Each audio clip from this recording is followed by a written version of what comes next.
2021년 9월 5일 9월 첫째 주 주일날 사부 예배 열린 예배로 하나님 앞에 드리겠습니다.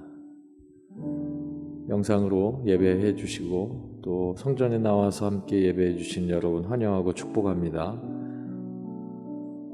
지난 한 주간도 하나님 은혜 가운데 살고 하나님의 은혜를 우리가 누리며 살았습니다. 어김없이 오늘 주일이 되어서 우리가 하나님 앞에 서서 또 찬양하고 말씀을 듣고 또 한 주간의 삶을 예배하는 삶으로 살기 위한 그 걸음을 걷게 되는데, 우리의 삶을 돌아보다 보면 이 땅에 사라진 정의와 사라진 공의가 늘 우리 마음속에 여러 가지 불편함을 주고 있습니다. 그러나 우리 하나님 아버지 하나님께서는 공의의 아버지 하나님이시고 정의의 하나님이셔서 거짓과 함께할 수 없고 못된 것과 함께할 수 없는 분이십니다. 때문에 이 땅에서의 삶에 분명히 사는 삶 속에서 우리가 온전치 못한 것들은 반드시 심판받게 되고, 또 온전한 것들은 하나님 앞에 칭찬받는 것이 말씀을 통해서 우리에게 나타나 있습니다. 누구를 통해서 누가 더 바르게 되는 것을 탓하기보다 내가 먼저 하나님 앞에 바르게 서기를 소원합니다.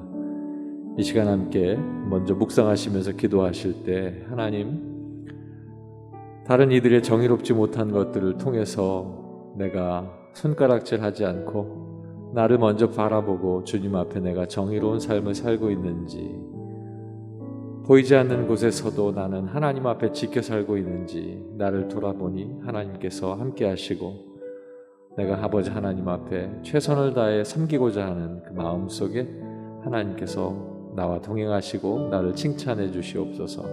우리 묵상하며 기도하겠습니다. 할렐루야. 아버지 하나님 감사합니다. 세상에 많은 일들이 일어나고 또 많은 일들이 사라집니다.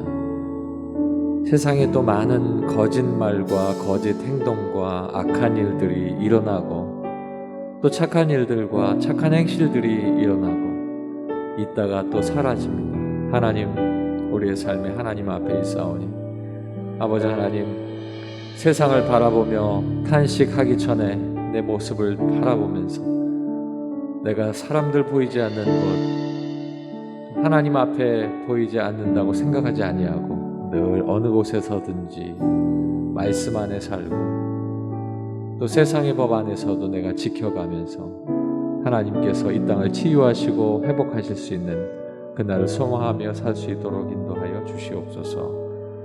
오늘도 아버지 하나님께서 우리를 부르시고 우리 가운데 하나님의 놀라운 뜻을 세워주실 줄로 믿습니다.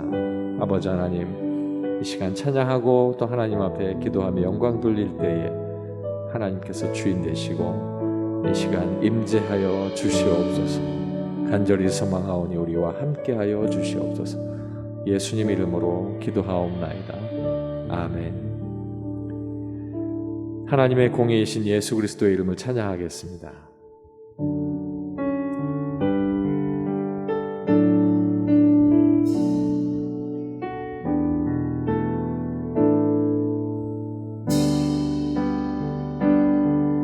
예수 하나님의 공의. 예수 하나님의 공의,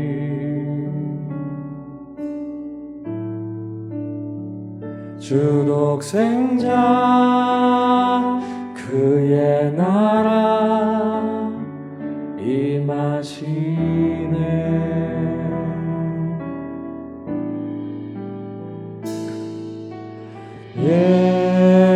예수 제물이 되신 주,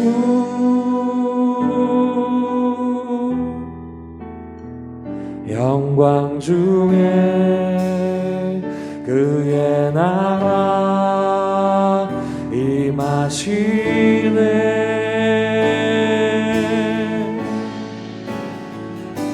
주의 나라 영원하며 그의 영광 무궁하리. 왕의 위엄과 능력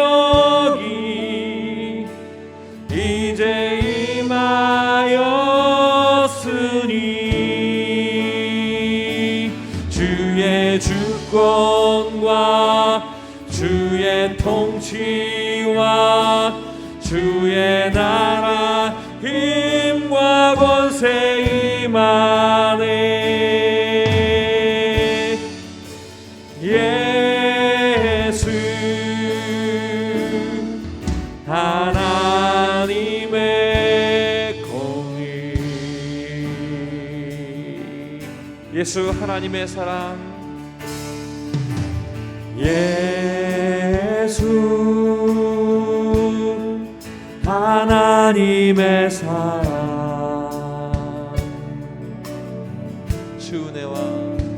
주 은혜와 말씀으로 나타났네. 예수 거룩한 하나님. 예수 거룩한 하나님.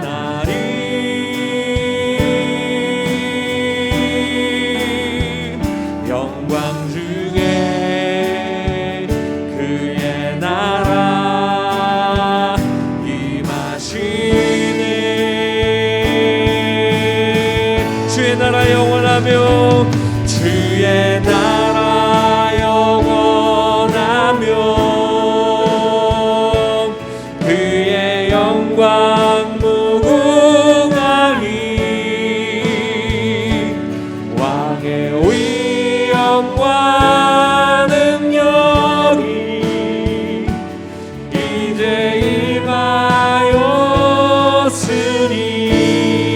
임하였으니 주의 주권과 주의 통치와 주의 나라 힘과 권세 임하네.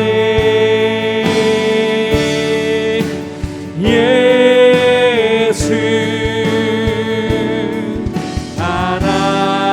하나님의 공의. 주의 나라 영원하며 주의 나라 영원하며 그의 영광 무궁하리. 왕의 위엄과 능력이 이제 임하였으니 주의 주권과 주의 통치와 주의 나라 힘과 권세 임하네.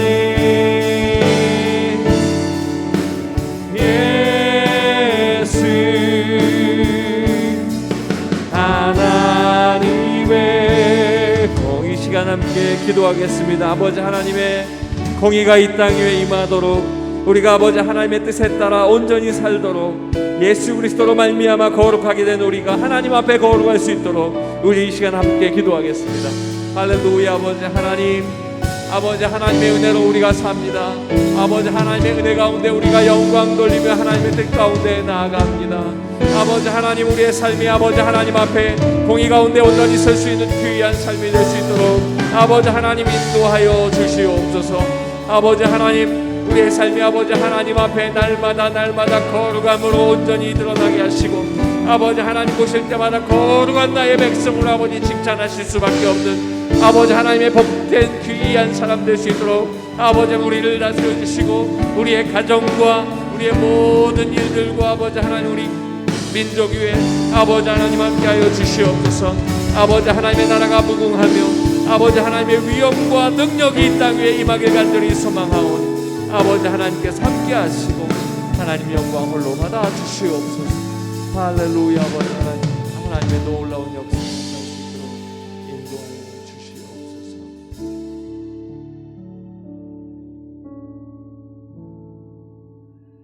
우리에게 향하신 여호와의 인자하심이 크시고 여호와의 진실하심이 영원함이로다.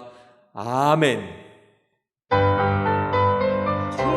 주님의 갑절을 입고 성령의 검을 들러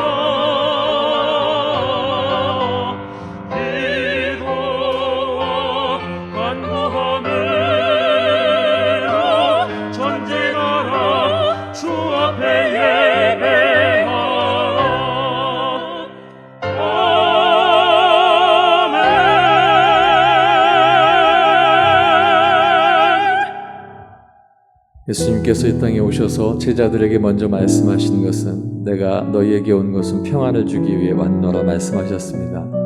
그 평안을 서로 나누길 원하고 하나님 앞에 고백하길 원합니다. 우리 함께 찬양하겠습니다. 평안을 너에게 주노라. 평안을 너에게 주노라. 세상이 줄 수 없는, 세상이 할 수도 없는 평안,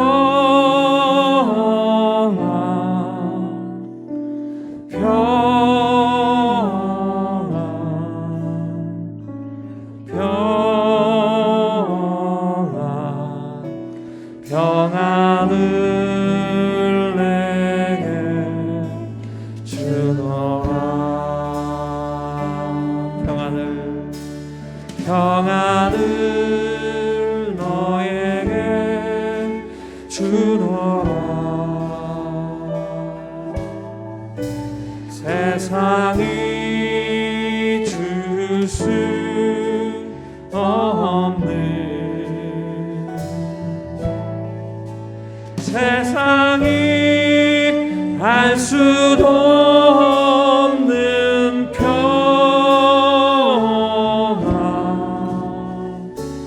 평안,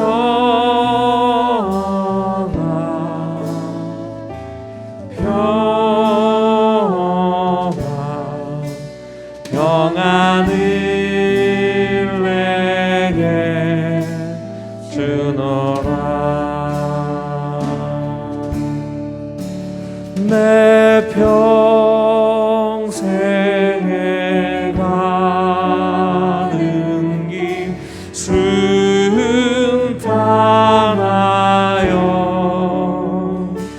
늘 잔잔한 강 같든지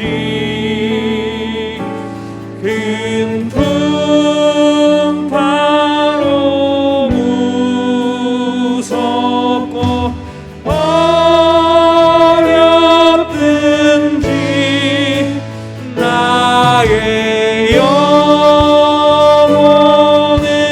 늘 편하다.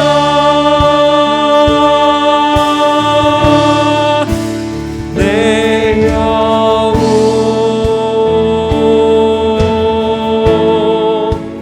평안해.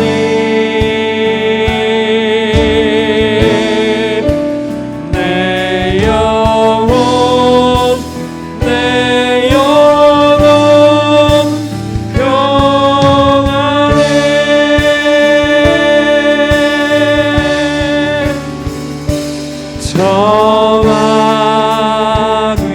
정악의는 우리를 삼키려고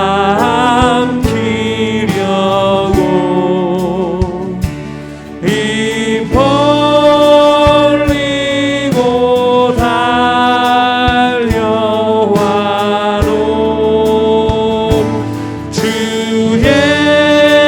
예수는 우리의 대장되니 근데 서서히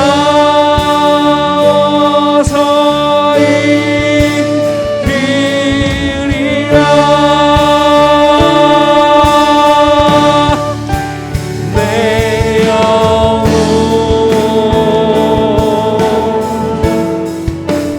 평안해. 내 영혼, 내 영혼 평안해. 내 지은 죄 중빛 같더라도, 내 지은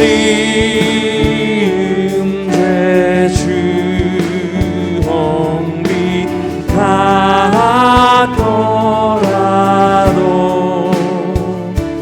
주 예수께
세상이 줄 수 없는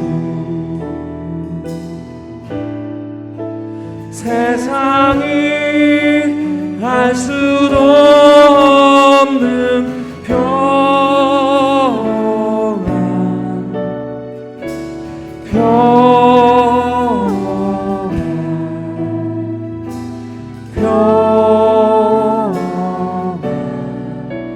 평안을 내게 주노라. 함께 기도하겠습니다. 하나님, 내게 평안 주시옵소서. 큰 풍파로 무섭고 어려워도 마귀가 우리를 삼키려 하여도 내 평생에 가는 길이 주 안에서 평안할 줄로 믿사오니 오늘 이 시간 평안 주시고 주시는 말씀 속에 그 말씀 받아 평안을 함께 나눌 수 있도록 도와주시옵소서. 기도하겠습니다. 아버지 하나님 감사합니다. 우리의 모든 삶이 아버지 하나님 앞에 있습니다. 하나님의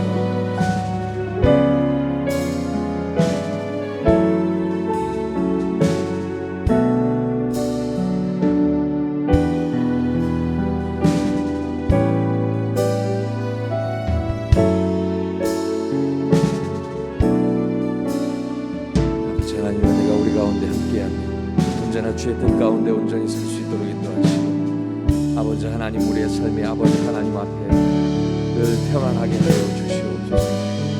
아버지 하나님 또한 우리에게 오늘도 말씀하여 주실 터이니 아버지 하나님의 말씀이 우리 입술을 통해 선포되어질 때마다 아버지 하나님, 하나님의 놀라운 은혜를 우리가 누리며 하나님의 귀한 일들을 감당할 수 있도록 주님 도와주시옵소서. 오늘 이 시간 아버지 하나님 앞에 나와 아버지 하나님 앞에 귀한 은혜 받기를 원하는 귀한 하나님의 성도들을 축복하시고 아버지 하나님께서 함께하여 주시옵소서.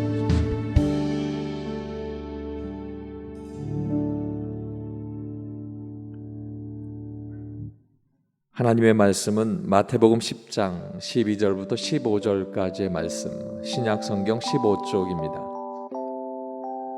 마태복음 10장 12절부터 15절까지의 말씀, 신약성경 15쪽입니다.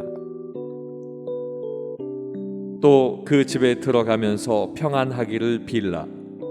그 집이 이에 합당하면 너희 빈 평안이 거기 임할 것이요 만일 합당하지 아니하면 그 평안이 너희에게 돌아올 것이니라. 누구든지 너희를 영접하지도 아니하고 너희 말을 듣지도 아니하거든 그 집이나 성에서 나가 너희 발의 먼지를 떨어버리라. 내가 진실로 너희에게 이르노니 심판날에 소돔과 고모라 땅이 그 성보다 견디기 쉬우리라. 아멘.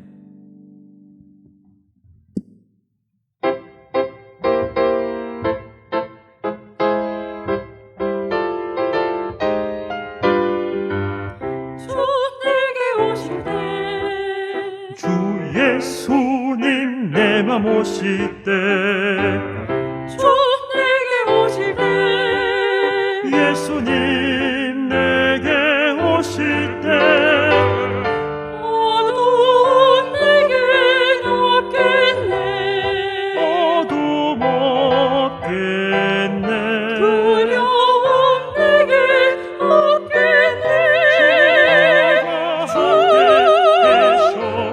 예쁜 노래 차고 넘치네 주 나를 사랑하시네 주 나의 예쁜 노래 차고 넘치네 주가 날 사랑해 주 나와 예쁜 노래 차고 함께 넘치네 주 나를 사랑하시네 주 나의 내 맘 차고 넘치네 주가 날 사랑해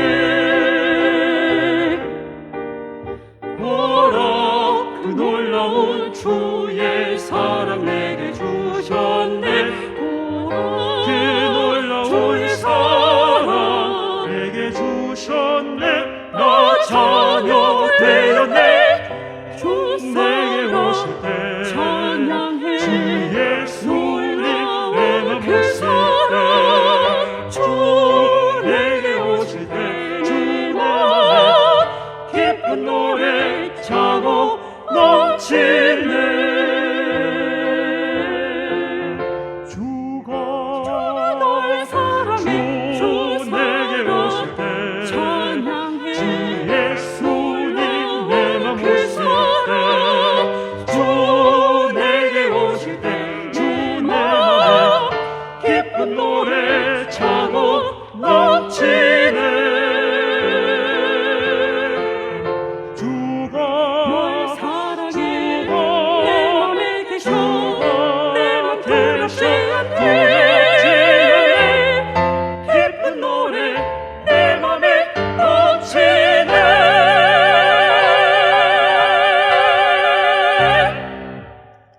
아멘.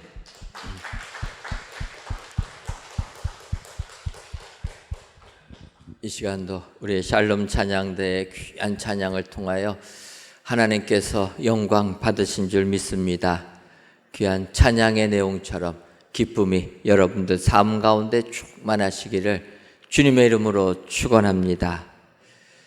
요즘 우리 사회는 소셜 네트워크 서비스의 사회, SNS의 사회라 이렇게 칭해도 과하지 않다, 이런 생각을 하게 됩니다. 그것은 예전에 우리들이 생활을 할 때에는 우리는 주로 우리 생활 반경 속에서 인간관계를 형성하고 살았습니다. 그래서 집이 있으면은 그 집과 주변에 있는 이웃들, 직장을 다니면은 직장 동료들과의 관계 속에서 우리가 사회생활을 했는데, 이제는 인터넷이 발전하다 보니까 이런 물리적인 지역을 넘어서 많은 사람들이 연결되는 이러한 세상을 살게 됩니다. 그러다 보니까 우리가 살고 있는 이 지금의 사회는 SNS 사회라 이렇게 칭해도 된다, 이런 생각을 합니다. 여러분들, 우리가 살고 있는 이 SNS의 시대 어떻게 행복하십니까? 어떤 분들은 SNS는 익명의 많은 사람들이 나를 알아주니까 더 기쁨이 넘치는 세상이다, 이렇게 말할 수도 있지만, 한편으로 그 말은 많은 사람이 나를 알기 때문에 그만큼 힘든 세상이 될 수도 있다, 이렇게 볼 수가 있습니다. 그래서 요즘 SNS로 인하여서 문제가 되는 것들을 지적한 이런 내용들이 있습니다. 그 첫 번째 지적은 이 SNS의 피해는 개인 프라이버시가 다 사라진다, 이런 내용입니다. SNS 특성상 서로 인터넷을 통해서 이렇게 연결을 하려면 자기를 다 오픈할 수밖에 없는데, 그러다 보면은 내 개인 생활이 없어지게 된다라는 것입니다. 그리고 두 번째로는 이렇게 개인 정보가 오남용 될 수가 많이 있다라는 거예요. 이익을 추구하는 회사들은 이런 개인 SNS를 통해서 내용되는 내용들이 아주 중요한, 자기들이 사업을 하는데 중요한 빅데이터이기 때문에 그것을 개인의 허락 없이 남용한다라는 것입니다. 우리도 생각해보면 쉽게 우리가 인터넷 검색을 한다든지 또 유튜브를 보게 되면, 한번 동영상을 보게 되면 그 다음에는 내가 그것을 검색해 들어가지도 않았는데 그 동영상과 비슷한 내용의 동영상을 추천해 준다라는 거예요. 인터넷에서 어떠한 물건들을 살펴보게 되면 그 다음에는 무조건 그 물건과 비슷한 것들을 추천해 주는 것. 한편으로 그러다 보니까 참 세상 편리해졌다. 내가 원하는 것을 직접 찾지 않아도 다 추천해 주니까 얼마나 편한 세상이 되었습니까? 그런데 이것을 바꿔 말하면 그 기계에 내 마음을 다 들켜버린 이런 두려움이 있는 세상이라는 것입니다. 그리고 이 SNS 시대는 특별히 사이버 불링이 문제다. 이 사이버 불링은 집단적 따돌림, 집단적 피해를 주는 사건들이라는 거예요. 그래서 이러한 것들은 어찌 보면은 소수, 그 마음이 연약한 소수 선택적 집단이 이런 것으로 인하여서 큰 트라우마를 받는다. 이것이 사회적 문제다, 이렇게 평가를 해놨는데, 제가 보기에는 그것은 소수가 느끼는 피해가 아니라 우리가 보통 다 느낄 수 있다라는 것입니다. 아무리 정신력이 강한 이런 사람도 익명의 사람이 나에 대하여서 비판을 가한 글을 보게 되면 상처를 받을 수밖에 없다라는 거예요. 나를 잘 아는 사람이 나에 대하여서 이렇게 평가해 주면은 이것은 내가 받아들일 수가 있는데, 나를 전혀 모르는 익명의 사람이 나를 얼마나 안다고 나에 대하여서 여러 가지를 이야기하고 비난을 가할 때 이게 상처가 되는 것입니다. 잊으려고 해도 잊어지지가 않는다라는 것입니다. 이런 현상이 있다 보니까 여기에 상처받은 사람들이 어떤 사람들은 극단적 선택까지도 가게 된다는 것입니다. 이것이 우리 사회에 큰 피해를 주고 있는 이런 상황이 되었다라는 것입니다. 그래서 이런 SNS가 대세가 되는 세상에서 우리 그리스도인들은 그러면 어떻게 살아야 되는가? 우리는 좀 더 이 SNS의 장단점을 파악하고 상대가 나를 모른다고 할지라도 상대에게 상처를 주는 말이 아니라 상대에게 축복해주는, 평안을 주는 귀한 말을 해야 될 줄 믿습니다. 많은 사람들은 상대가 나를 모른다고 SNS에서 자기 감정이 움직이는 대로, 자기 생각이 움직이는 대로 글로 사람에게 상처를 주는 것입니다. 그러나 우리는 예수님을 믿는 사람이기에 오히려 상대를 위해주고 사랑해주고 평안을 선포하는 축복의 사람들이 되어야 될 줄 믿습니다. 그 이유는 예수님께서 2000년 전에 이 땅에 오셔서도 똑같이 말씀해 주셨기 때문이라는 것입니다. 오늘 읽지는 않았지만 오늘 본문 마태복음 10장 1절을 보게 되면 예수께서 그의 12제자를 부르사 더러운 귀신을 쫓아내며 모든 병과 모든 악한 것을 고치는 권능을 주시니라, 이렇게 말씀하고 있습니다. 2000년 전에 예수님께서 이 땅에 오셔서 그의 제자들을 선택하신 다음에 그들에게 능력을 주셨다라는 것입니다. 권능을 주셨다. 그리고 권능을 주시고 나서 그들을 세상을 향하여 파송하셨다라는 것입니다. 너희들 나가서 천국이 가까이 왔음을 세상에 선포하라. 그러면서 이제 오늘 본문 마태복음 10장 12절 보게 되면 또 그 집에 들어가면서 평안하기를 빌라, 이렇게 말씀하신다라는 거예요. 주님께서 제자들을 선택하시고 이 세상에 보내시면서 천국을 선포하고 각 사람에게 평안을 선포해 주라라는 것입니다. 평안하기를 빌어줘라. 그래서 2000년 지난 우리도 예수님의 명령에 순종해서 이 세상 사는 동안 세상 사람들에게 천국을 선포하고 평안을 선포하는 축복자들이 되어야 될 줄 믿습니다. 오늘 귀한 예배를 드리시는 사랑하는 성도 여러분, 이런 SNS가 난무하는 이 세상에 살면서 우리만큼이라도 주의 말씀에 다시 한번 우리들의 생각을 맞춰서 이 세상 사는 동안 평안을 빌어주는 축복의 성도님들이 되시기를 주님의 이름으로 축원합니다. 그렇다면은 우리가 세상 어디를 가든지 무엇을 하든지 세상을 향해 평안하기를 빌어줘야 되는 이유가 어디에 있습니까? 먼저는 우리가 평안하기를 빌어주면 우리가 빌은 평안이 그들에게 임하기 때문이라는 것입니다. 오늘 보면 마태복음 10장 13절을 보면 그 집이 이에 합당하면 너희가 빈 평안이 거기 임할 것이요 만일 합당하지 아니하면 그 평안이 너희에게 돌아올 것이니라, 이렇게 말씀합니다. 이 13절 9절의 상반절을 보게 되면 그 집이 이에 합당하면 너희가 빈 평안이 거기 임할 것이요. 여러분, 우리가 하나님의 자녀가 되고 주의 제자가 됐다라면 우리에게는 말씀의 권세가 임한 줄 믿습니다. 주님께서 12제자를 보내시면서도 권능을 주셨다는 것입니다. 그 말씀의 권세가 무엇입니까? 말씀을 선포한 그대로 이루어지는 것, 이것이 말씀의 권세가 우리에게 임한다라는 것입니다.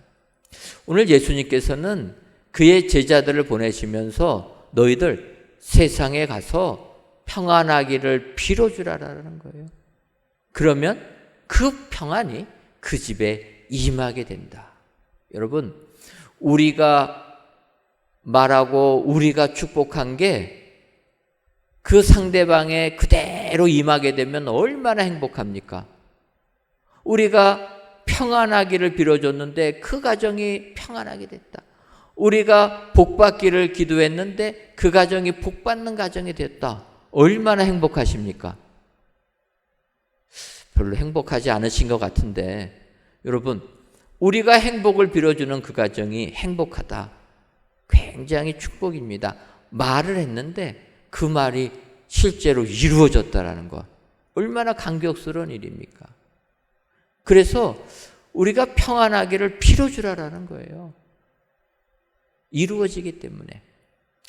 제가 처음에 미국에 유학 가서 제일 힘들었던 것은 미국 사람하고 대화하는 것이었습니다. 모두가 그렇겠지만 우리나라에서 공부하다 보면은 문법은 열심히 공부해도 회화를 잘 공부를 안 하니까 막상 미국 사람 만나가지고 영어로 대화한다라는 것이 어렵습니다. 부담스럽고.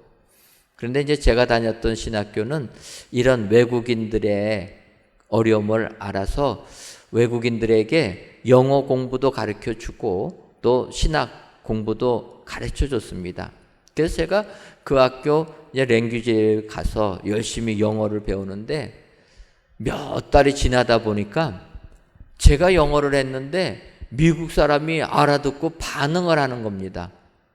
그 반응에 제가 깜짝 놀랐습니다. 지금까지 제가 말을 하면 전혀 못 알아들었는데, 그래서 반응이 없었는데 미국 사람이 반응하는 걸 보고 제가 오히려 놀라고 얼마나 기뻤는지. 여러분, 우리가 말만 해도 그 말에 사람들이 알아듣고 반응만 해도 기쁘다라는 거예요. 그런데 오늘 성경을 보면 평안을 빌었는데 그 가정의 평안이 그대로 임했다. 말이 실체가 되었다. 얼마나 큰 축복입니까? 그래서 우리는 이런 하나님의 은혜, 능력 주심을 깨달아서 세상을 살면서 평안을 선포해야 된다는 거예요.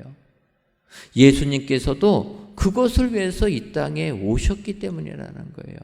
여러분, 요한복음 1장 1절을 보게 되면 이렇게 얘기합니다.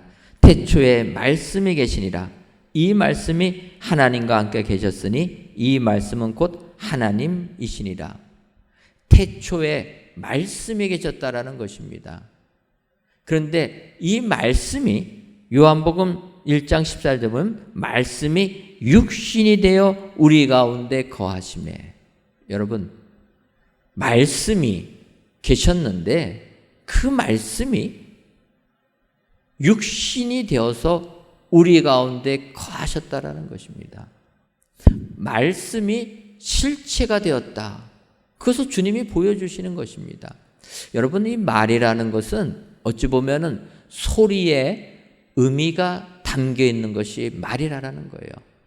우리가 지금도 소음들이 많이 있습니다. 소리가 많이 납니다. 근데 그 소리는 의미가 담겨 있지 않습니다. 근데 우리가 똑같이 소리를 내는데 그 소리에 뜻이 담겨 있는 것, 의미가 담겨 있는 것, 이게 말이라는 거예요. 그러나 이 말이 의미가 담겼어도 바울 사도는 사랑이 없으면 울리는 꽹과리와 같다라는 거예요. 우리가 말을 할 때에도 사랑이 담겨 있지 아니하는 말은 소음이라는 거예요. 그러고 보면은 이 세상이 얼마나 소음으로 가득합니까? 세상에서 나오는 언어들은 사람을 죽이는 언어만 있지 사랑을 담고 있는 언어들이 없다라는 거예요. 그런데 그런 세상을 향해서 말씀이신 예수님께서 우리를 사랑하셔서 우리를 구원하게 하여 인간이 되셨다라는 것입니다. 말씀이 육신을 입으셨다. 이게 축복이라는 거예요. 그리고 그 예수님을 믿는 우리들도 이 세상에서 우리가 말을 하면 실제 일어난다라는 것입니다. 그래서 주님이 말씀하시는 거예요. 우리 그리스도인들 이 세상을 살면서 항상 평안을 빌어주라는 거예요. 남을 저주하는 말이 아니라, 남을 비난하는 말이 아니라 남이 잘 되도록 평안을 빌어주는 그 사람이 축복자가 된다. 오늘 귀한 예배를 드리시는 사랑하는 성도 여러분, 예수님의 이 말씀을 기억하셔서 평안을 빌어주는 축복의 성도님들 되시기를 주님의 이름으로 축원합니다. 두 번째로 우리가 평안을 빌어야 되는 이유는 그 평안이 돌아오기 때문이다. 이렇게 말씀합니다. 마태복음 10장 13절 하반절을 보면 만일 합당하지 아니하면 그 평안이 너희에게 돌아올 것이니라. 이렇게 말씀합니다.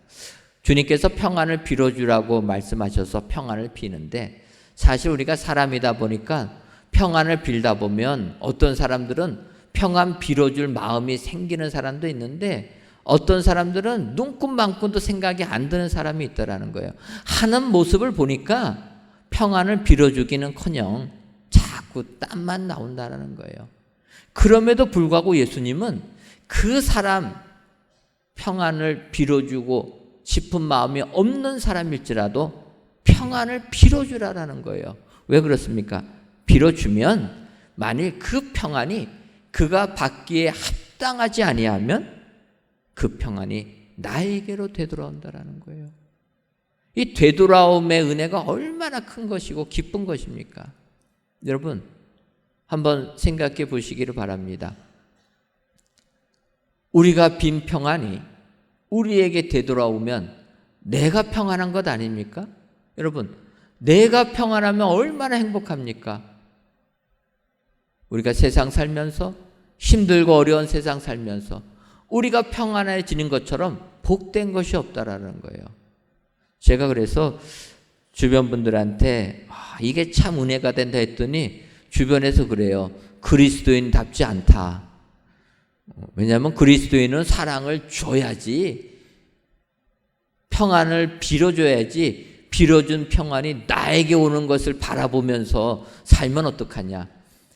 그 얘기를 들으니까 제가 조금은 믿음이 부족한 사람이 아닐까 생각은 들었는데 어쨌든 평안이 저에게 임하는 것은 좋습니다.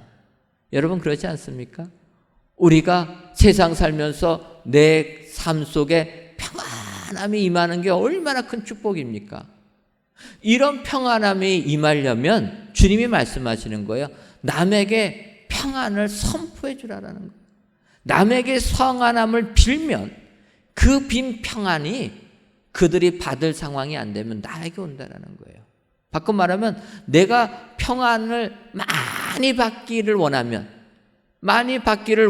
원할수록 남에게 더 많이 평안을 선포해 주라는 거예요.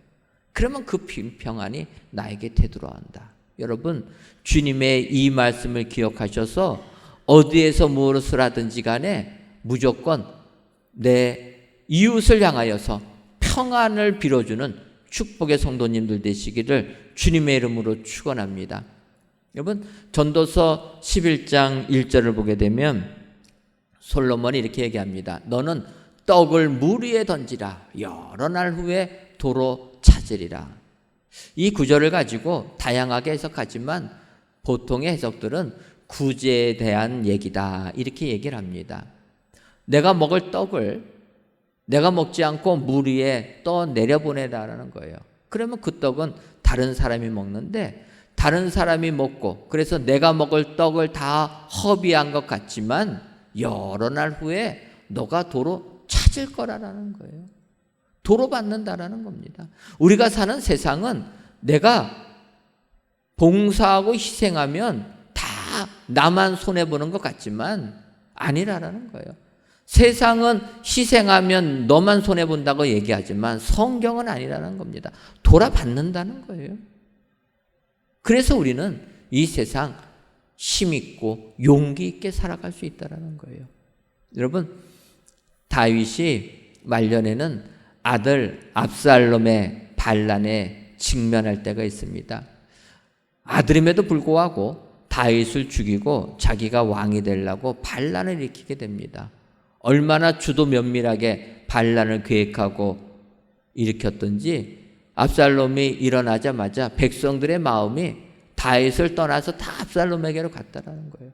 그러다 보니까 다윗 왕은 너무나 급해가지고 자기가 신하들을 독려해서 도망가자고 얘기합니다. 여기 있으면 우리 몰살당하니까 도망가자. 그래서 소수의 군인들과 신하들과 함께 다윗이 도망갑니다. 워낙 급했던지 밤에 잠도 자지 못하고 도망을 갔다라는 거예요. 그래서 다윗과 그의 신하들이 마하나임에 도착하게 됩니다. 마하나임에 도착하게 되니까 길앗 사람 바르실레라는 사람이 다윗을 보고 그의 신하들을 보고 먹을 것을 가지고 그를 공개해 주었다라는 거예요. 침상과 대야와 볶은 곡식과 양과 치즈와 이 모든 것을 가지고 그를 공개해 주었다. 근데 여러분, 이 바르실레가 다윗 왕을 그의 신하들을 공개한다라는 것 참으로 어려운 내용이라는 거예요. 왜 그렇습니까? 다윗이 처한 현실은 발람군에게 쫓김받는 신세라는 거예요. 예전의 다윗 왕이 아니라 발람군에게 쫓겨서 간신히 목숨만 부지하고 온 사람이라는 겁니다. 그런 사람 도와줬다가 어떻게 되겠습니까? 나중에 압살롬이 왕이 되면 반역자 다윗과 함께 했다고 해서 바르실레 가문을 멸하지 않겠습니까? 그런데도 바르실레는 도와줬다라는 거예요.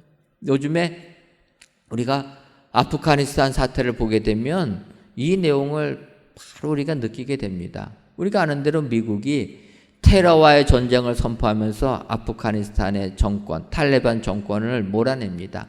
그리고 새롭게 정권을 세웠는데 그 정권이 부패가 만연했다라는 거예요. 아무리 미국이 도와줘도 국민들의 마음을 사로잡지 못합니다. 결국 20년을 도와주다가 미국이 포기하고 이제 떠나게 됩니다. 미국이 떠나는 상황이 되니까, 그래서 쫓겨나갔던 탈레반이 재집권할 상황이 되게 되니까 그동안 20년 동안 미국과 연합군들에게 협력해 주었던 현지인 아프가니스탄들의 목숨이 총각에 달리고 말았다는 거예요. 그래서 미국이 철수한다고 하니까 그들이 살기 위해서 카불 공항에 몰려오지 않았습니까?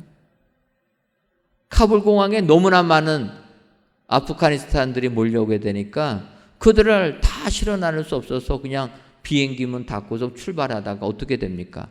살기 위해서 수송기 바퀴에 매달렸던 청년들 그냥 떨어져서 죽지 않습니까? 그것이 영상으로 찍혀가지고 뉴스에 나오는 거예요. 얼마나 큰 충격을 받습니까?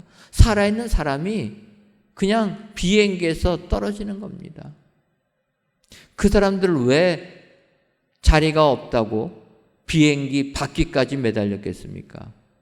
그 사람들은 선택이 없는 거예요. 이 땅에 남아있으면 탈레반에 의해서 죽고 비행기 바퀴에 올라가서 떨어져 죽어도 죽기는 마찬가지니까 그래도 한번 살아보겠다고 탄 거 아닙니까? 여러분, 이처럼 힘없는 사람 도와준다라는 것 어려운 겁니다. 그런데 바르실레는 쫓겨난 다윗 왕 도와줬다라는 거예요. 계산하지 않았습니다.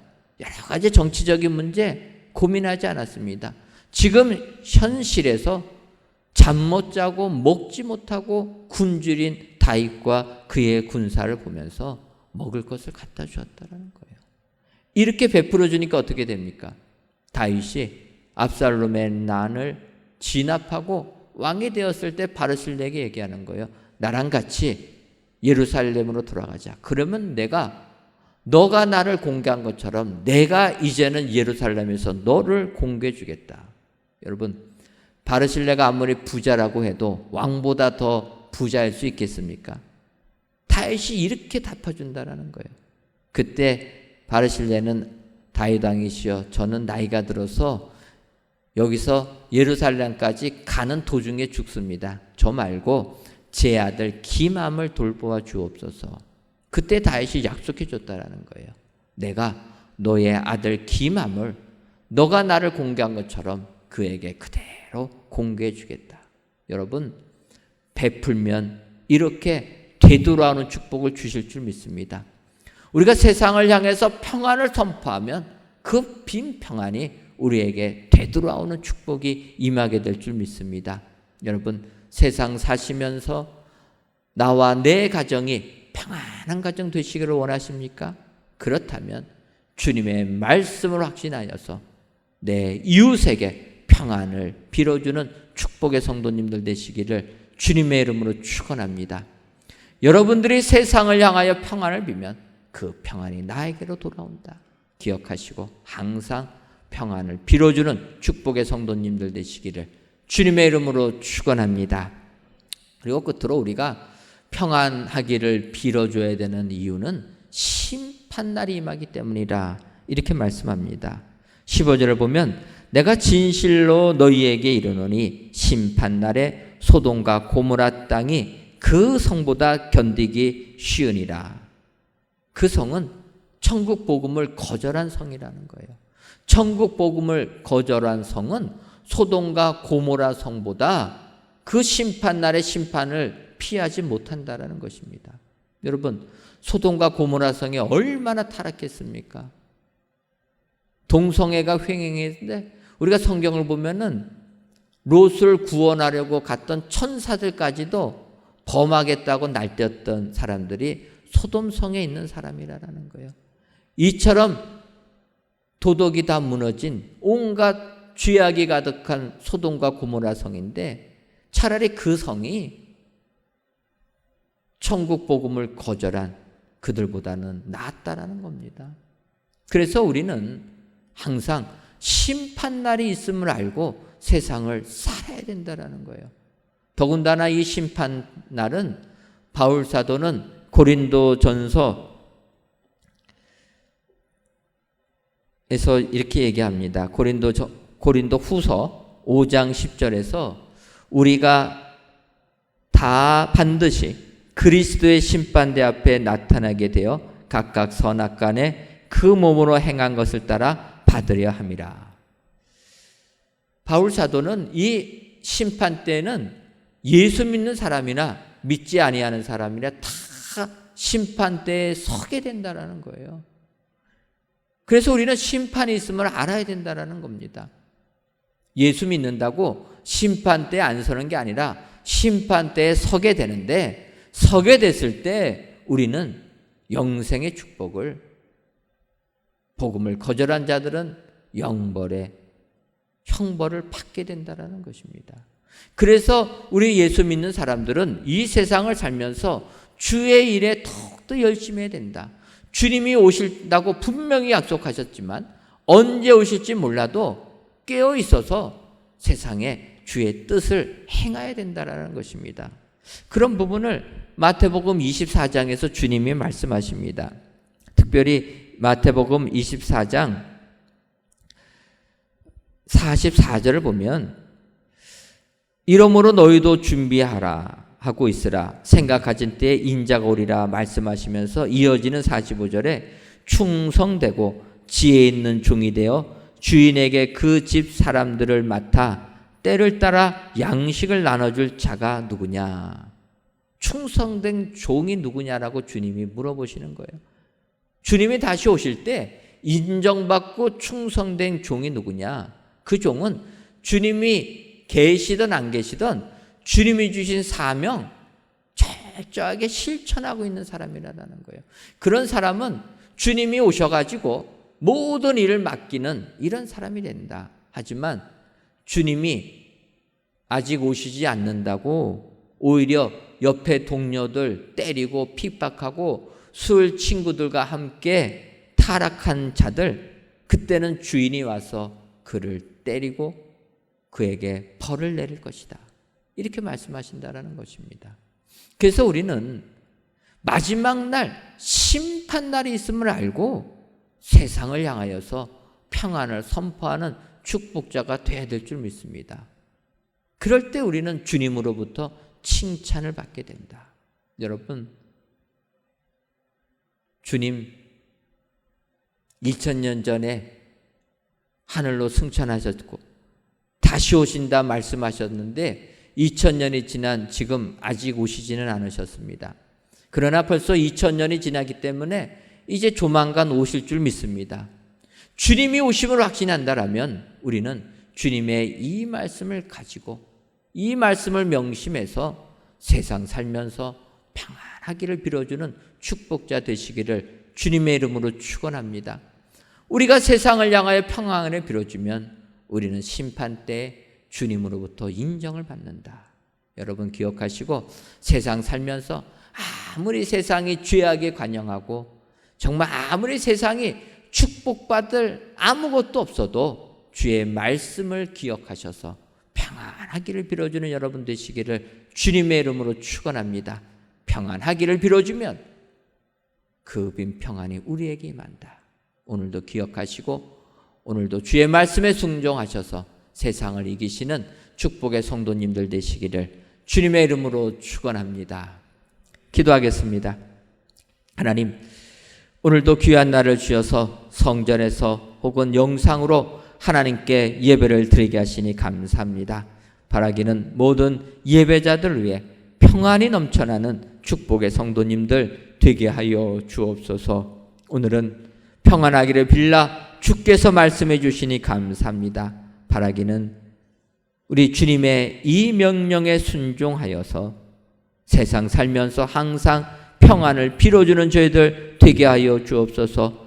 우리가 평안을 빌면 평안이 그들에게 임하고 평안이 우리에게도 돌아오며 심판날이 임하기 때문에 평안을 필요함을 깨달아 오늘도 어디에서 무엇을 하든지 간에 세상을 향하여 평안하기를 빌어주는 축복의 성도님들 되게 하여 주옵소서. 예수님의 이름으로 기도하옵나이다. 아멘. 찬송가 283장 찬송하시면서 준비하신 예물 드리겠습니다.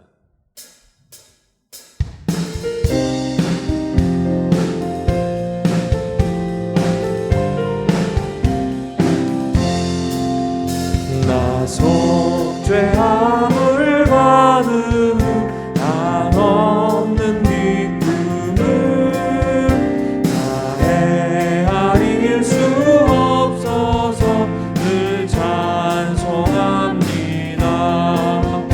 나 속죄받은 후 주를 찬미하겠네. 나 속죄받은 후 주의 이름 찬미하겠네. 나 속죄함을 받은 후 내 맘이 새로워 주 뜻을 준행하면서 죄 길을 버리네. 나 속죄받은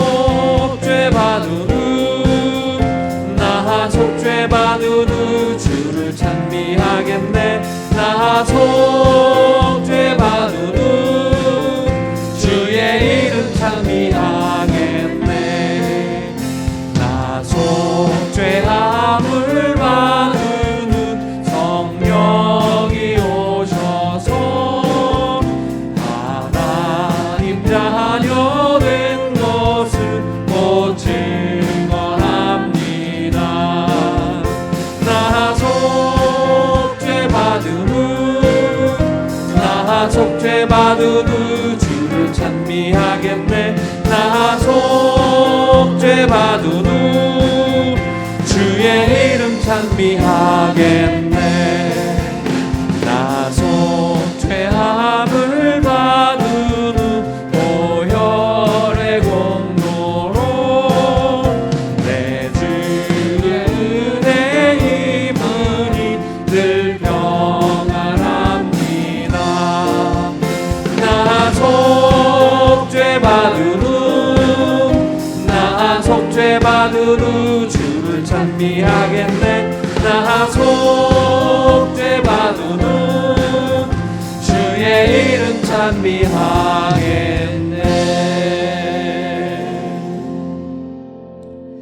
하나님, 이 시간 참새 2마리가 한 아사리온에 팔리지 않느냐. 그러나 너희 아버지께서 허락하지 아니하시면 그 하나도 땅에 떨어지지 아니하리라는 예수님의 말씀을 의지하며 귀한 예물을 하나님께 바칩니다.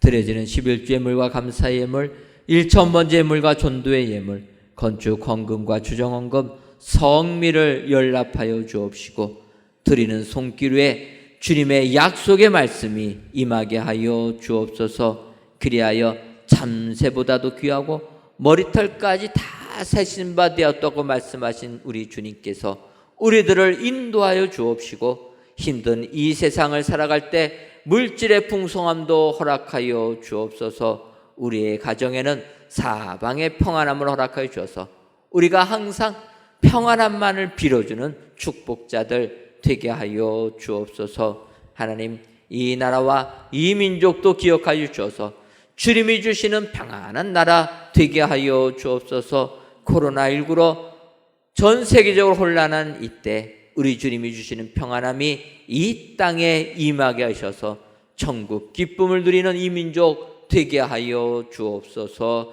예수님의 이름으로 기도하옵나이다. 아멘.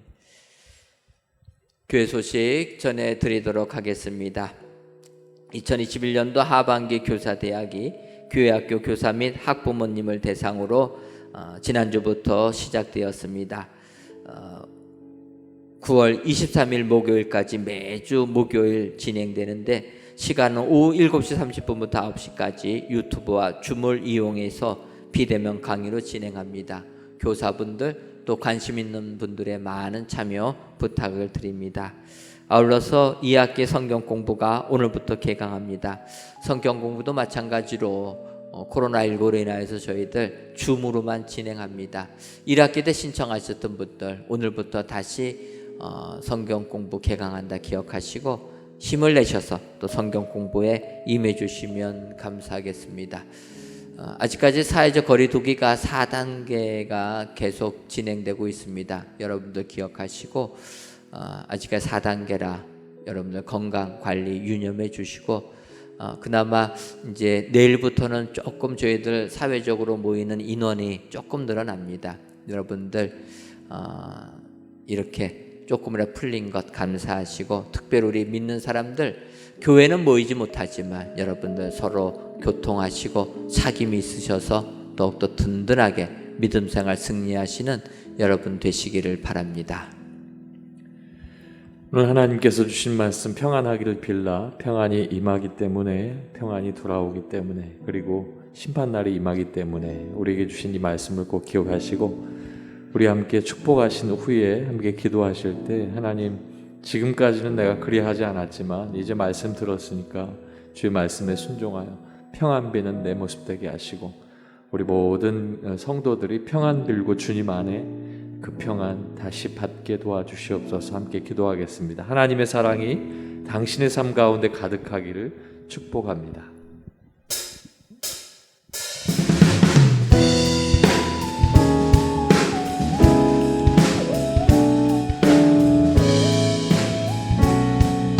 하나님의 사랑이 당신의 삶 가운데, 하나님의 사랑이 당신의 삶 가운데 가득하기를 축복합니다. 하나님의 은혜가 우리 가운데 가득하길 기도합니다. 한 번 더. 하나님의 사랑이 당신의 삶 가운데 가득하기를 축복합니다.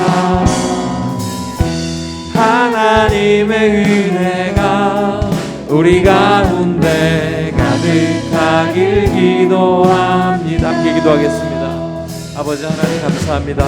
오늘 하나님께서 우리에게 귀한 말씀을 주셨습니다. 아버지 주께서 말씀하신 그 말씀을 우리가 기억합니다. 아버지 하나님께서 우리에게 주신 그 말씀을 통하여 아버지 하나님 어디에 가든지 무엇을 하든지 어느 곳에 가든지 평안을 빌 수 있도록 인도하시고 아버지 하나님 합당한 평안이 될 수 있도록 인도하시되 아버지 합당하지 아니한 평안이면 아버지 내게 돌아와 내가 그 평안을 누릴 수 있도록 주님 도와주시옵소서. 아버지 우리가 주님 안에 살아가면서 아버지 하나님 은혜로 살아갑니다. 아버지 하나님 날마다 주의 평안 가운데 그 기쁨을 누리고 그 즐거운 가운데 삽니다. 아버지 하나님 예수 그리스도께서 오실 때에 아버지 하며 도둑과 같이 오실 터인데 언제 오실지라도 아버지 늘 주님 안에 찬양하고 주님 앞에 말씀 가운데 서서 하나님 앞에 온전히 설 수 있는 귀한 우리의 모습 될 수 있도록 인도하여 주시옵소서. 아버지 하나님, 오늘도 이 말씀을 기억하고 평생토록 내 삶 속에 함께하여 주셔서 아버지 하나님 지키고 지키며 순종하며 주님의 귀한 축복을 누릴 수 있도록 주님 도와주시옵소서. 할렐루야.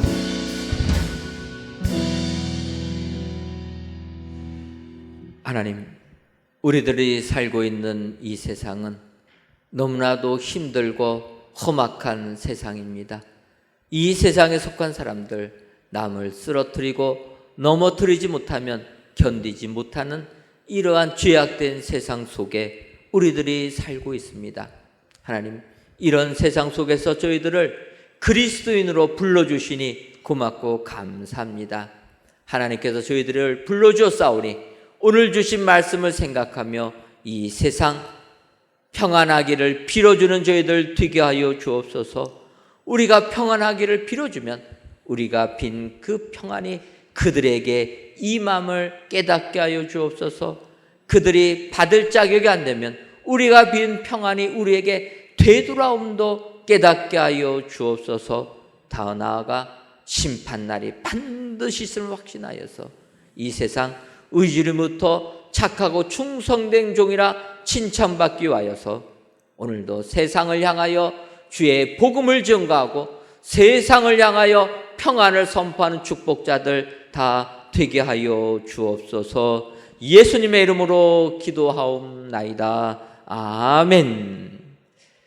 이제는 우리 주 예수 그리스도의 크신 은혜와 하나님 아버지의 한량없는 사랑하심과 성령님의 교통하심이 세상을 향하여 평안하기를 선포하는 축복자 되기로 다짐하는 사랑하는 은혜광성교회 모든 성도님들 위에와 속한 가정 위에 이제로부터 영원토록 함께 있을지어다. 아멘. 만왕의 왕이시여 만유의 주님 영광 중에 계시어서 찬송을 받으소서.